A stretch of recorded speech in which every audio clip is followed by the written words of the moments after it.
So everyone, here is a John Deere 1240 4-row corn planter. My husband says this is a 1971. That makes it 47 years old. We don't discriminate on things based on age around here. If you've seen our other videos, this is a John Deere 720. We run all 2-cylinder tractors.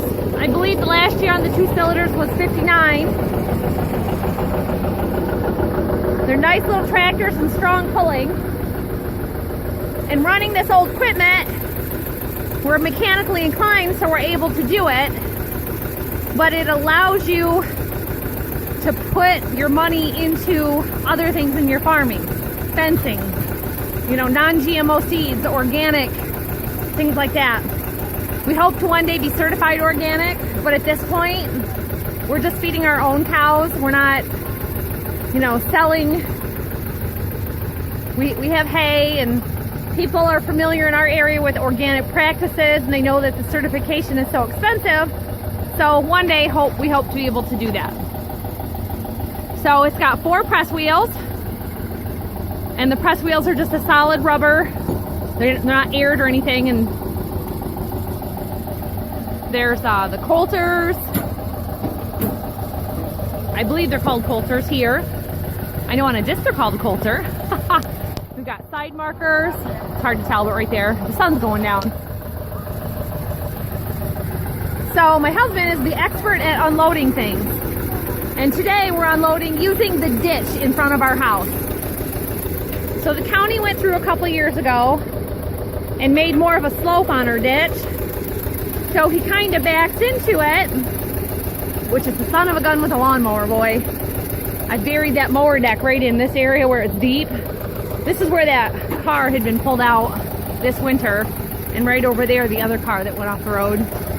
So the ditches can be bad, but they can be very, very helpful too. This is not a wet ditch. So he pulls the trailer up here. We have these ramps for our trailer, our 14-foot trailer. This is the Eager Beaver. I think it's 20 feet. Could be 16. It has ramps, but they're currently off. And because the way this is put on here, we have to unload it this way. So he's got the boom on the tractor, and we're able to hook that with a tow strap and just run it right down the ramp. The side markers aren't so high that, you know, we have to worry about the tree. And I know it doesn't look like much right now, but he's got the fertilizer boxes taken off of it for transport. And the seed boxes are right here.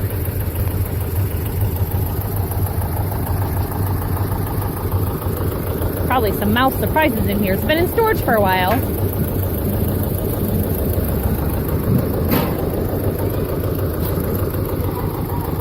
We'll have to show you that in the daylight. Boy, the inside of those are nice. This could be a nice project. He said the fertilizer boxes, his dad had left fertilizer in it the last time he used it, and they need some repair, which we're not fertilizing anyway. We fertilize with manure on our farm. Trey knows all about it. You've got a model of your own, don't ya?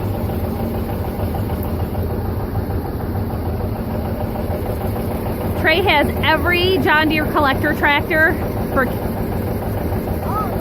well, they're not really for kids. They're made of metal and they're very delicate, but from the toy section at the John Deere Ertl department. So, it's going to be a nice planting.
And here is the hopper or seed container that you put your grain in and in this case corn. They have removable plates for what kind of seed that you're going to put in. And I should have loosened this ahead of time, but there's a plate down here that catches your seed and puts it down. So we are actually in the process of ordering some plates for sunflowers. And it's just a handy little tool. So here's the old John Deere corn planter all unloaded. She is going to be doing some sunflower seed planting this year. For fun and for food. I like the looks of the sunflowers. It's great for the bees, so food for them and food for us. The sunflowers produce a great, nice honey. It's a lot richer than just the clover honey, and it kind of falls between the wildflower honey and the clover honey. Real nice golden ambered honey. I do notice that it tends to solidify a little earlier than my wildflower honey, but you just warm it up in warm water, and you can also use it as spreadable honey also. So this is the John Deere 1240 corn planter. It's 4-row. Right now I've got the seed hoppers and the fertilizer bins off of it. Like I had said, my father-in-law left fertilizer in the bins and they got rusted. We're an organic farm, so we're not using those anyway. But neat old stuff. It's still real easy to find tires, any replacement parts, press wheels, the coulters, anything like that. It's all chain driven, things like that. Real easy to find and get repairs for, easy to do yourself. A nice thing about this is it's got the side markers intact, where a lot of times those will get damaged in shipping or taken off and put aside separate in a barn, and then it's hard to get all that. You can find even parts for this on eBay. Your local John Deere guys are usually a good resource for things like this. There is even near us in St. John's a guy who has tractor parts, and he has all of this stuff sitting there. You just call him up. You can take the part off yourself. He can have it off for you. Generally the parts are about 3/4 to half price of what a new one is. So if it's a wear part, generally we will just go ahead and order a new one that is aftermarket from John Deere. But real great to have this old working equipment. The great thing about running this old equipment is economics and reliability. There's not a lot of plastic, light welds, lightweight, recycled alloys and things. I don't think they did the recycling of the steel the way that they do nowadays. So I don't know with agricultural items if things are any of the recycled metal or if it's all first run steel. So everything on this is readily available and fixable, and it really helps with the farm economics to be able to pick up something like this, do any repairs on your own. You don't feel so bad about putting a coat of paint on it if it's got a little wear on it or a little age. Things don't have to be beautiful orange and blue and brand new green and yellow. It's really nice to not have payments for the farm for everything that you own, and it's really nice to just hook up to something and to be able to go and to have that pride in the ownership of these classic and vintage farm implements. So we're going to get this all set up with the sunflower seed plates, everybody, and we will be showing you some sunflower seed planting in the near future. So thanks for watching, everybody, and we'll see you next time. Bye-bye.